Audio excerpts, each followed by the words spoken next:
This is the premiere, the World world premiere of trees in Biddulph. We really like the natural world, so we were thinking about bringing forests to kind of more urban environments, and we knew that we wanted it to end up as a big projection of a forest.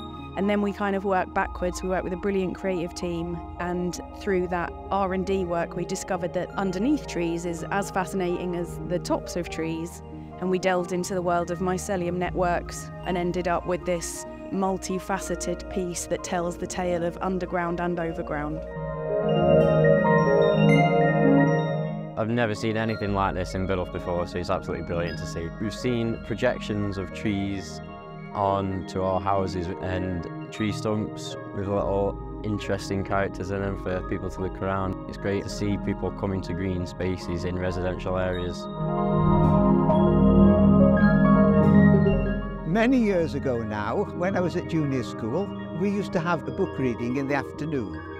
And I well remember one of the books that was read to us was The Faraway Tree. It really was a fascinating book that helped to fuel childhood imagination. And I think that the exhibitions in the trees today are similar in that they help to fuel children's imaginations.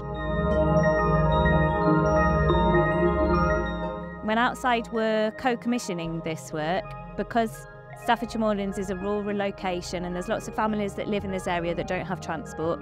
Public transport routes outside of Biddulph are really bad. It's nice to be able to bring something to people's doorsteps, and it was a consideration when developing the project that we could create a piece of new work that was, from the outset, intended to be delivered where people live. One of the outcomes we would like is for people to kind of notice and appreciate nature more. Jason's soundscape is created by the kind of bioelectrical feedback from natural objects, mushrooms and trees. So it's kind of helping people see our natural world in a different way. We really hope that this project encourages people to spend more time in nature, perhaps even plant their own trees as well.